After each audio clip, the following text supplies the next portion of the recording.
Queridos, graça e paz da parte de Deus, Pai de nosso Senhor Jesus Cristo, que tem nos abençoado com toda sorte de bênçãos nos lugares celestiais. Hoje, com a permissão de Deus, nós daremos início a mais um compêndio teológico que será um divisor de águas em sua vida.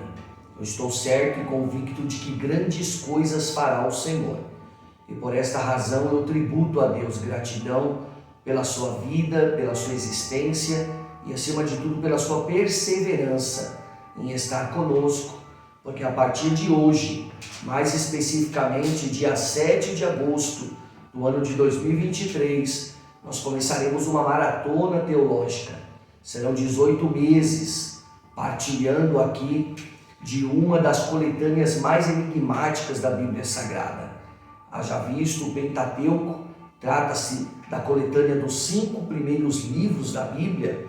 São eles os percussores, são eles o proto-evangelho que certamente anunciará o Machia, ou Messias, ou o Christus no grego.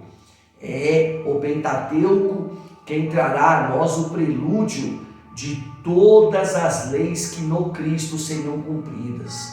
Todas as profecias, a saber, a maior delas, subsidiada no livro do Gênesis, no capítulo 49.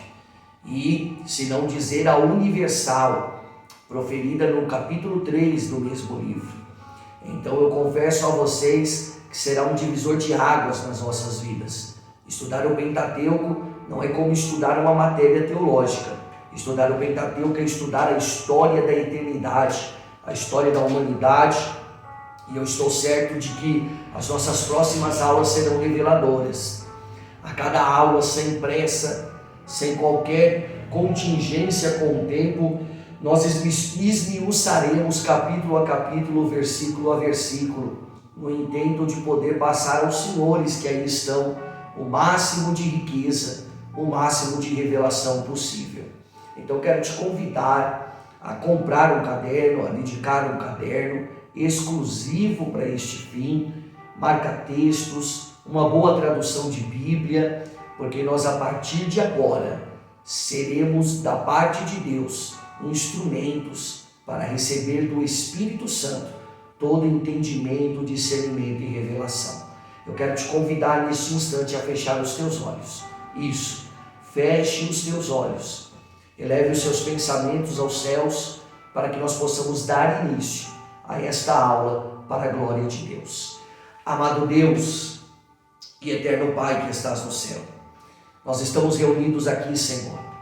Ó Deus, eu não sei por qual tempo ou momento o teu filho terá acesso a este vídeo, seja amanhã, tarde ou noite, mas que o Senhor Deus possa nos abençoar. Queremos agora nos congregar em tua presença, para receber do Senhor instrução, sabedoria, discernimento à luz da Escritura. Que o Senhor se revele a nós, ó Deus, rompendo o comichão de nossos ouvidos e permitindo-nos, ó Deus, crescer na graça e no conhecimento. Senhor, nós pedimos permissão ao Senhor, para nos próximos dias, meses, nos próximos tempos pelo Senhor determinado, nós estaremos mergulhando no conhecimento do Pentateuco, ó Deus, recebendo do Senhor instrução para os primeiros livros da Tua Palavra. Que o Senhor nos capacite e nos dê graça para a glória do Seu nome, em o nome de Jesus. Graças a Deus. Queridos, senhoras e senhores, nós abordaremos a partir de agora, de acordo com a cronologia bíblica, o livro do Gênesis, tendo por certo que este livro, tão conhecido por nós amantes da Escritura, nos revela muitos segredos, principalmente de ordem cristocêntrica. Nós encontraremos o Cristo revelado em todos os livros, em todos os capítulos da palavra do bom Deus. Eu não apresentarei a vocês o Pentateuco com uma visão judaica, mas apresentarei a vocês o Pentateuco com uma visão cristã, procurando encontrar dentro desses compêndios a revelação do Cristo, a saber, o próprio Evangelho de João, no capítulo 1. E eu já quero abrir a nossa aula lhe convidando a ler João capítulo 1. Embora nós vamos falar sobre o Pentateuco, eu quero abrir exatamente neste livro, Evangelho de João. porque numa linha cronológica, o primeiro versículo da Bíblia Sagrada não seria Gênesis 1. O primeiro versículo da Bíblia Sagrada, João capítulo 1. Então, nós vamos abrir a nossa aula com o primeiro livro da história, o primeiro capítulo e versículo, que seria a coletânea de João, capítulo 1, verso 1. Bendito seja Deus. Está escrito assim: no princípio era o Verbo, e o Verbo estava com Deus, e o Verbo era Deus.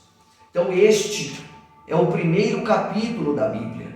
É aqui que começa a ser escrita a história da eternidade.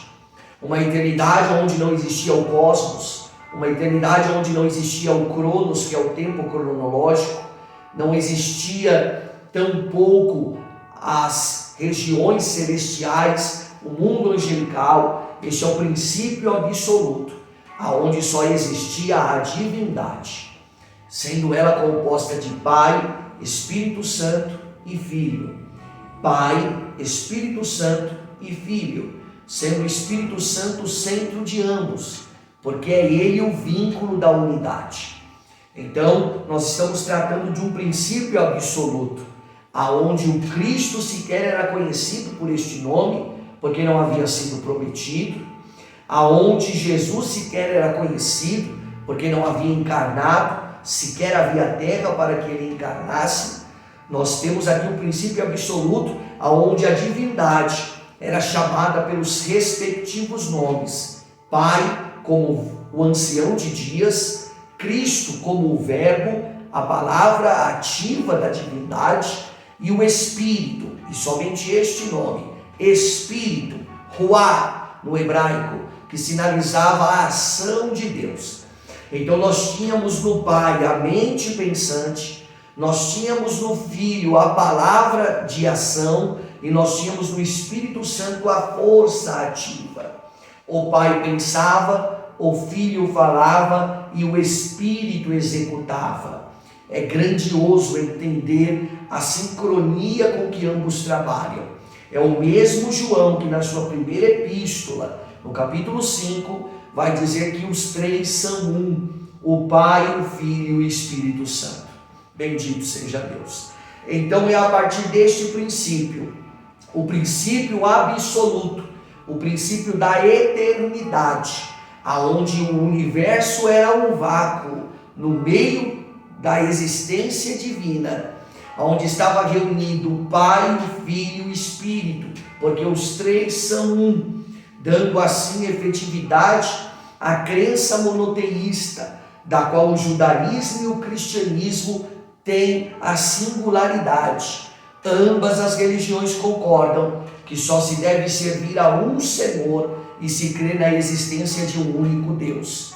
Este Deus, da qual tanto o judaísmo como o cristianismo professam como Senhor absoluto, é Yahvé, o Deus Todo-Poderoso. O eu sou o que sou, o grande El Shaddai. Então, nós estamos partindo deste princípio.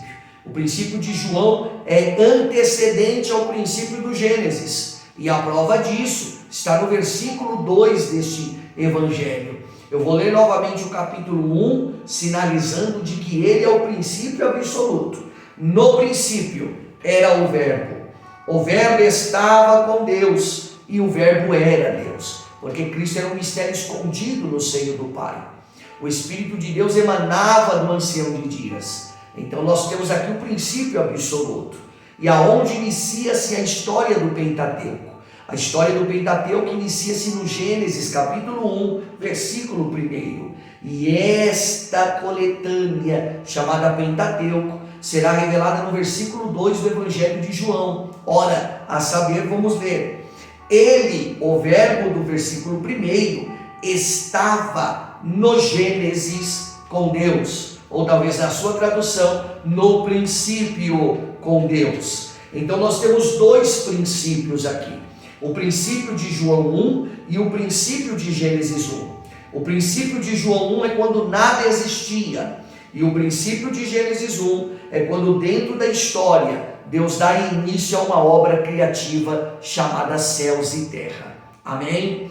Então este é o ponto de partida. Este é o ponto que precisa ser considerado. Aliás, quando nós vamos para o Bereshit, o primeiro livro da Bíblia, ele não começa no princípio, ele começa princípio. Criou Deus os céus e a terra. Então nós temos no nosso livro sagrado, livro do Gênesis, capítulo 1, versículo 1, nós temos a seguinte inscrição na língua portuguesa: no princípio criou Deus os céus e a terra. Todavia, no texto original, nós não temos preposições, não temos artigos.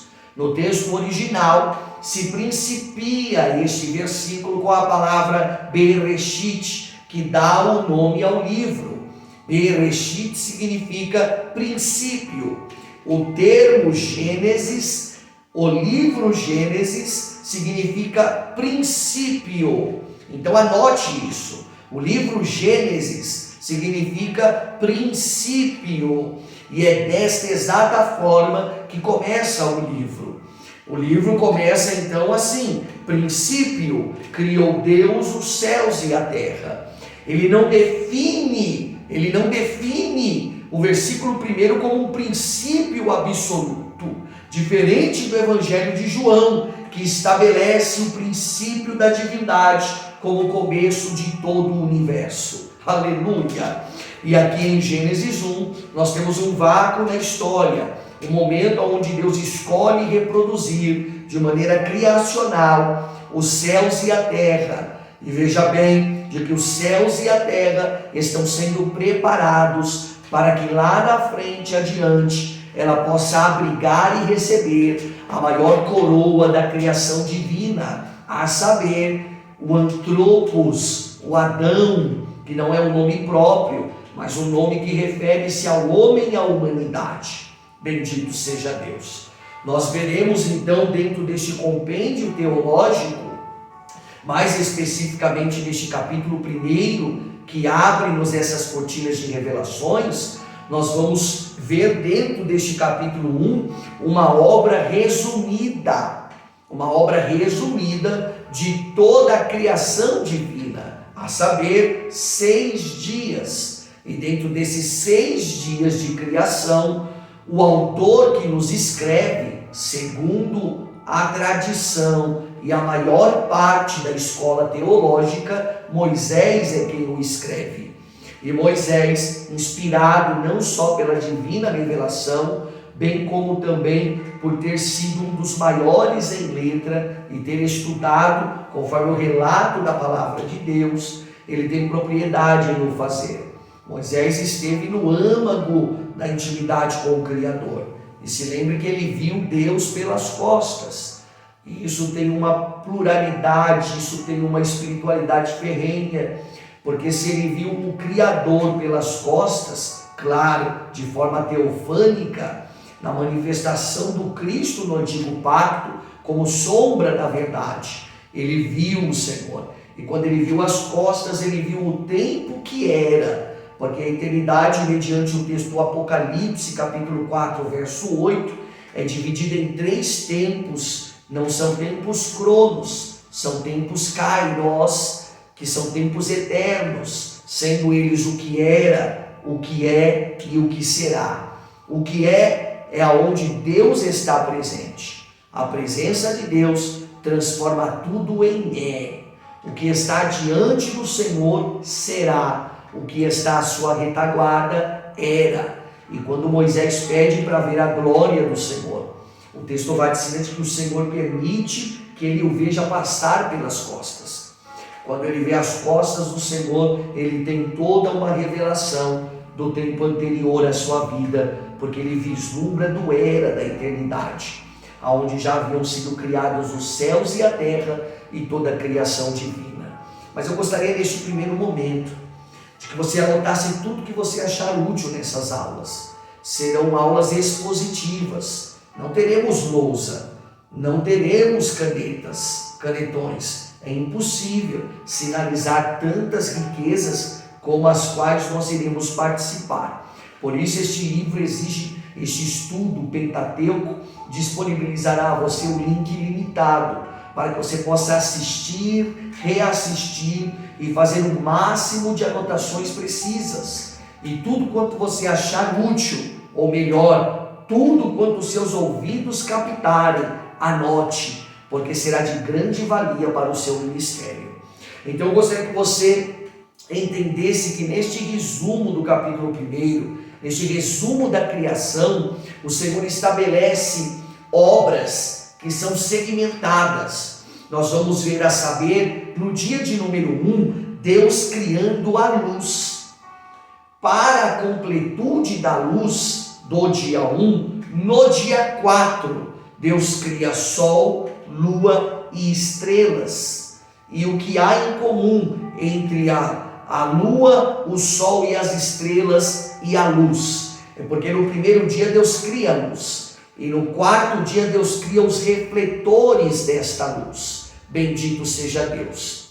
Deus cria a luz e preenche a luz com os resplendores, sol, lua e estrelas. De igual modo, no dia 2, Deus cria o firmamento e chama o firmamento de céus. Por meio dos céus, Deus separa as águas de cima das águas de baixo. Dia 2, Deus então cria os céus. Para organizar os céus criados no dia 2, no dia 5, Deus cria os peixes para as águas de baixo e os pássaros para as águas de cima. Observa de que o que Deus cria no 1, ele completa no 4. O que ele cria no 2, ele completa no 5. E de igual modo, no terceiro dia, Deus cria a terra seca e a vegetação. Para completar a terra seca e a vegetação no dia 3, nós vemos no último dia, Deus criando os animais terrestres e o homem. Aleluia! Então olha que coisa maravilhosa. A terra não foi criada para estar vazia. A vegetação não foi criada para não ser utilizada. No dia 3 Deus cria a terra e a vegetação. E no dia 6 ele cria os animais terrestres e o homem. E dá da sua vegetação de alimento para os animais e o homem. Bendito seja Deus. Então, o livro do Bereshit, o livro do Gênesis, começa principiando uma história de criação. E essa história de criação, ela é compilada pelo autor Moisés, e dentro deste único capítulo, ele não detalha, ele resume os fatos. E resume os fatos de uma ordem cronológica. Resume os fatos colocando em ordem dentro de um resumo para que nós pudéssemos compreender como Deus que criou os céus e a terra é extremamente organizado. Porque tudo que Deus criou tem ordem e decência. Bendito seja Deus. Então, nós principiamos agora a leitura entendendo de que o princípio do Gênesis é muito depois do princípio de João. Este princípio determinado no Bereshit, na Torá, não é um princípio absoluto. Eu volto a salientar porque disso cabe-se atenção. O autor está definindo não o princípio de todas as coisas, mas o princípio de uma criação. Como você que está aí me assistindo, hoje é um Bereshit. Hoje, este dia, esta hora, este momento, este vídeo, ele marca um princípio na minha vida e na sua. Que princípio? O princípio de estudarmos o Pentateuco. Quando iniciarmos outros cursos, módulos e afazeres, demarcará um novo Bereshit, um novo princípio. Então, durante uma história, durante uma vida, podem existir muitos princípios, porque o princípio se estabelece dentro de uma ordem. E esta ordem que o autor nos passa é a criação dos céus e da terra. A prova, leremos novamente. Gênesis 1, verso 1. Em princípio, criou Deus os céus e a terra. Então, o que teremos aqui no capítulo 1 é o princípio da criação dos céus e da terra e dos céus. Você pode glorificar a Deus por isso? No versículo 2, cabe-nos aqui uma interpretação. cabe-nos aqui uma exposição de textos, e essa exposição faz-se necessária, tendo em vista uma curiosidade, porque no versículo 2 a Bíblia diz: a terra estava informe e vazia. A terra estava informe e vazia. A palavra informe quer dizer sem forma. Vazia quer dizer que não estava completa. Ela não tinha nada ainda nela. Isso desmistifica a demonização do intervalo entre Gênesis 1:1 e Gênesis 1:2. Não houve nenhuma ação de ordem espiritual. Não houve nenhuma rebelião do luzeiro na eternidade, o que é fruto de outros estudos. O que está acontecendo aqui é o autor explicando em detalhes de que aquilo que Deus cria no versículo 1 precisa ser formado a partir do versículo 2. Porque o criar está na mente. E no princípio Deus cria. Por que que Ele cria? Porque Ele estabelece uma ideia. E a criação, ela não se dá quando vem a formação. A criação se dá na mente, no intelecto. A criação se dá num projeto. Quando você vai designar um projeto na sua vida e executá-lo em mãos, você já o tem criado na sua mente. Você já o tem criado no seu intelecto. Então, quando o texto vai ensinando no versículo 1, no princípio criou Deus os céus e a terra, é porque Deus já tinha concreto o que fazer e como fazer.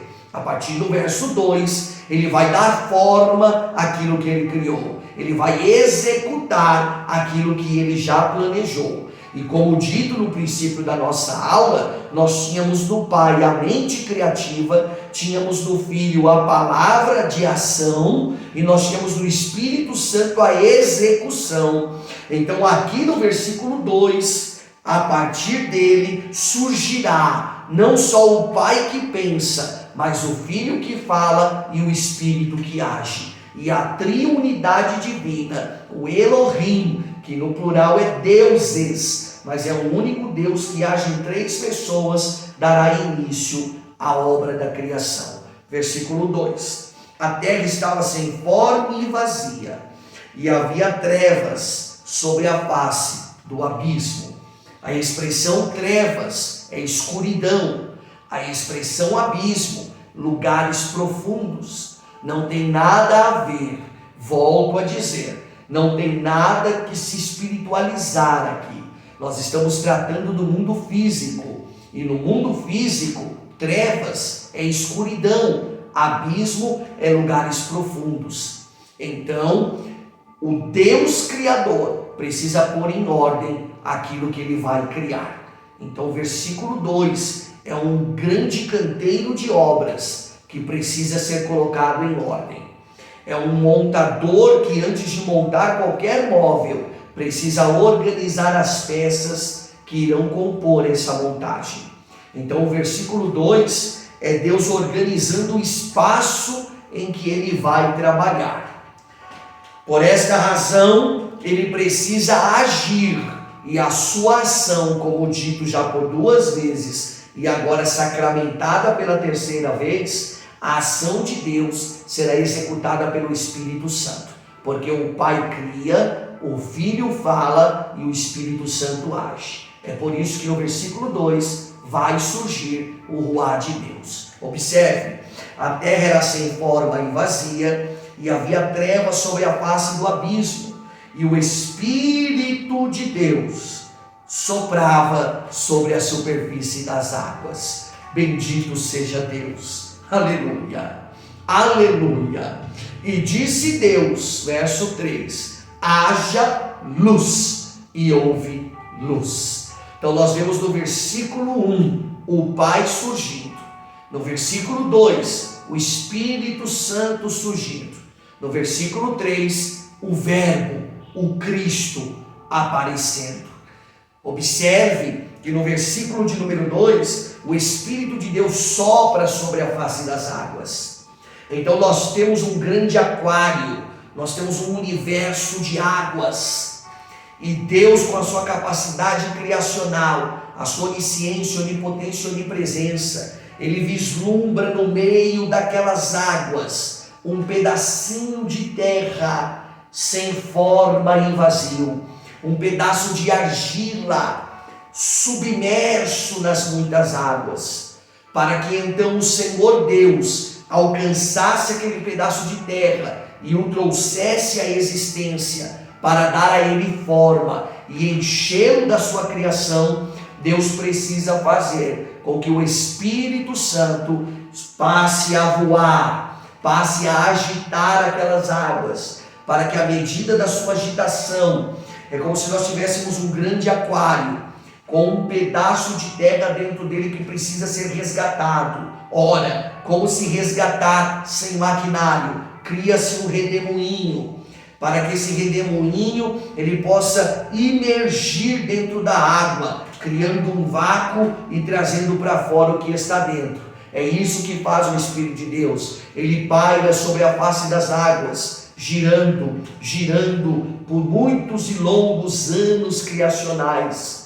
É impossível prever e dizer quanto tempo durou este fato, mas ali estava o cuidado iminente do Espírito Santo até que surgiu a terra.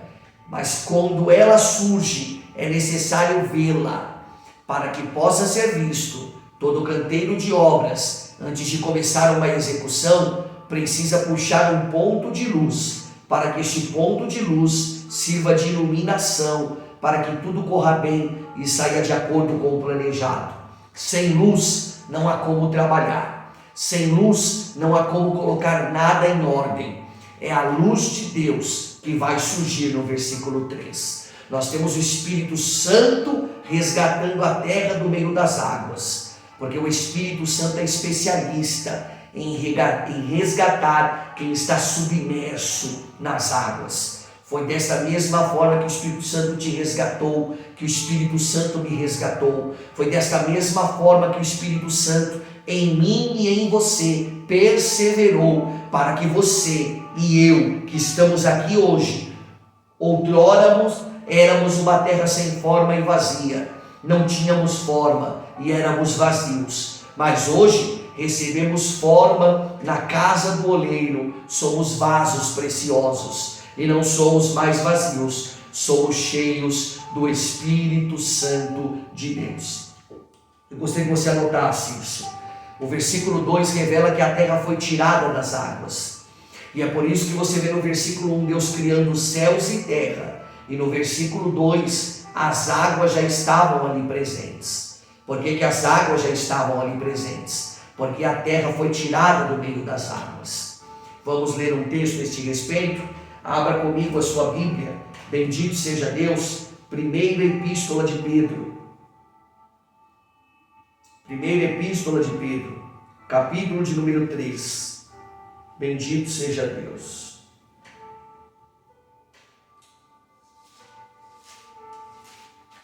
Perdão, 2 Pedro, capítulo 3, verso 5. Segunda Epístola de Pedro, capítulo 3, verso 5. Porque eles voluntariamente ignoram isso. Olha o termo ignoram, circule esse termo. Ignoram isto. Isto que? O que o autor vai dizer a partir de então. A ignorância a respeito deste assunto. Ignorância é a ausência do conhecimento. Vivem na mentira porque desprezam a verdade. E qual é a verdade que precisa ser agora tratada, acordada e crida? Está escrito aí, que pela palavra de Deus, o verbo, pelo davar, aleluia, porque no princípio ele era o verbo, ele estava com Deus, ele era Deus, que pelo poder da palavra, pela ação do Cristo, pela palavra de Deus, a palavra de Deus é Cristo, é o verbo, que pela palavra de Deus, os céus existem, o firmamento, desde os tempos antigos, e que a terra, aquela terra informe e vazia do versículo 2, foi tirada das águas, as águas que o Espírito de Deus soprava sobre a superfície delas, e que no meio das águas ainda subsiste. Por que no meio das águas ainda subsiste? Porque o firmamento separou as águas de baixo das águas de cima. Então nós temos o planeta Terra, nós temos o universo, as galáxias, as constelações, todas elas colocadas dentro do firmamento, e acima deste firmamento nós temos as muitas águas, as águas do grande abismo, que vão voltar a surgir na Bíblia, no capítulo de número 7 e no capítulo de número 8, mas até lá temos muito que tratar, muito que aprender e muito do que revelar. Então nós temos a confirmação de que não há nenhum evento cataclisma, não há nenhum evento fora do controle da divindade. Não, muito pelo contrário, Deus está assentado no trono e tem todo o domínio, todo o poder, toda a autoridade no que faz. Nenhum dos planos de Deus podem ser revogados. Antes que houvesse dia, este momento, Bereshit, Ele é, e não há quem possa fazer escapar das mãos dele. Operando Deus, quem impedirá? Deus tem todo o controle, e o que nós estamos vendo nos primeiros versículos do Bereshit, do livro do princípio, é uma obra que tem começo, que tem meio e que tem fim, e que não é interrompida por nenhuma ação terceirizada, porque quem está executando esta obra tem toda a autoridade, tem todo o poder. Bendito seja Deus. Para tanto, nós vemos então no versículo 3, Deus dizendo: haja luz e houve luz, para que por meio daquela luz, chamada pela teologia de luz primeva, porque luz primeva é a luz antes do sol, bendito seja Deus. Nós ignoramos a verdade, pensamos que o sol é o responsável pelo dia, quando na verdade o sol é apenas um funcionário que trabalha e que governa o dia. Mas o dia não depende do sol. Ainda que o sol deixe de existir, a luz continuará existindo. E por que a luz continuará existindo? Porque esse haja luz, chamado de luz primeva, é revelado em Cristo. Voltemos para o Evangelho de João, no capítulo 1. Evangelho de João, no capítulo 1. Precisamos distinguir, definir que luz é essa. Ora, se não é a luz que emana do sol, quando na verdade o sol não emana luz, o sol é apenas uma fonte de calor para os moradores da terra, nós precisamos descobrir que luz é essa. E aqui está. João fala sobre esta luz. O versículo 4 do Evangelho de João. Porque o capítulo 1 de João, ele está estabelecendo o princípio absoluto no verso 1, e no verso 2, quando ele diz ele estava no Gênesis com Deus, ele vai tratar alguns detalhes do Gênesis, e vai provar aos cristãos e revelar quem era Cristo no Bereshit, quem era Cristo no Gênesis. Então no versículo 1 ele diz: Cristo é o verbo, é a palavra, a mesma palavra que Pedro concorda quando diz que pela palavra foram criados os céus. Então Pedro e João têm uma concordância de que o verbo, o Cristo, o Messias, o nosso Salvador e Redentor, esteve em todo o tempo no Gênesis, não só participando, como efetivamente criando junto ao Pai e o Espírito Santo. E aí no versículo 4 ele diz assim: a vida estava no verbo, e a vida foi manifestada, olha aí, para ser a luz dos homens. E a luz resplandeceu nas trevas, e as trevas não compreenderam. Meu Deus do céu, oh Espírito Santo. É claro que Cristo não é a luz primeva, ele só é revelado nesta luz. E para que não haja esta confusão das pessoas imaginarem ou pensarem que Cristo era a luz, não, no princípio Cristo era o verbo, mas tinha um propósito de Deus na luz primeva. João detalha esse propósito no versículo 7. Ele veio como testemunho que testificava da luz, a fim de que todos os homens crescem por seu intermédio. Olha o 8 e o 9. Ele não era a luz, mas veio para dar testemunho da luz. Isto é, a luz verdadeira que veio ao mundo para iluminar a todos os homens. Então o que nós temos no antigo pacto é a sombra da verdade que é Cristo. Esta luz do verso 3, que é a luz primeva, que emana do trono de Deus, era já uma representação da mesma importância que teria Cristo diante dos homens. Assim como esta luz do versículo 3 foi tão importante quanto um ponto de luz num canteiro de obras, assim é Cristo na nossa vida. Sem a luz de Cristo, não há como colocarmos em ordem a nossa vida, o nosso casamento, a nossa família e a nossa história. Cristo é a luz. Se lembre daquela mulher que perdeu uma dracma dentro de sua casa. Na verdade, ela nunca perdeu, porque sempre esteve dentro da sua casa. Quem estava perdida era aquela mulher, porque estava em volta de trevas, estava cercada de escuridão, mas ao se lembrar do seu candeeiro, ao se lembrar de sua candeia, ela resolve acender. E quando ela acende, desperta nela o senso de organização. Ela varre a casa e encontra a dracma que ora se perdeu. Percebeu isso? Para haver organização, tem que haver luz primeiro. E quando há junção de luz e de organização, o que Deus cria, Ele forma. Eu quero abrir aspas aqui, uma janela de revelação nesta aula, e dizer a você que me assiste, a você que me acompanha, a luz de Deus vai alcançar a sua história. E quando a luz de Deus alcançar a sua história, assim te diz o Senhor: não turbe o teu coração, porque o que está fora de ordem será ordenado e organizado.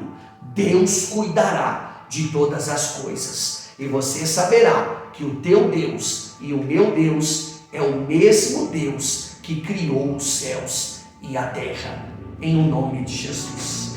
Bendito seja Deus. E aqui encerramos a nossa primeira aula, porque lá se foram 40 preciosos minutos de aula, e eu espero que você tenha degustado isso. Olha que coisa maravilhosa, majestosa. 40 minutos para 4 versículos. A saber, nós encerramos com o verso 4. Viu Deus que a luz era boa e separou a luz das trevas. E Deus chamou a luz dia e as trevas noite. E foi a tarde e manhã o primeiro dia. Aleluia! Então nós temos aqui um domingo da eternidade. A saber, qual o primeiro dia da semana? Domingo. E foi no domingo que Deus disse: haja luz e houve luz. Te lembra alguma coisa? Foi num domingo pela manhã que as mulheres foram ao sepulcro para colocar no corpo de nosso Cristo especiarias aromáticas para preservá-lo da decomposição. Porque quando foi sepultado, quando morreu às 3 horas da tarde da sexta, em 3 horas não era possível sepultar o nosso Cristo e embalsamá-lo, porque 6 horas da tarde já começava o sábado judaico e não podia se fazer nada a respeito. Então no domingo pela manhã elas vão até o sepulcro na esperança de encontrar o corpo do mestre e poder fazer algo por ele, mas não foi preciso, não foi necessário. E por quê? Porque no domingo pela manhã Deus disse: haja luz e houve luz. Então foi no domingo que a luz do sepulcro voltou a raiar, porque a pedra foi removida. E quando a pedra foi removida, a luz dos homens tornou a surgir e a aparecer. O nome desta luz, Jesus o Cristo, que ressuscitou dos mortos para nos dar vida e vida com abundância. Amém? Espero que você tenha gostado. Deixe um comentário assim que assistir essa aula aqui embaixo no nosso grupo. Comente também na plataforma do YouTube.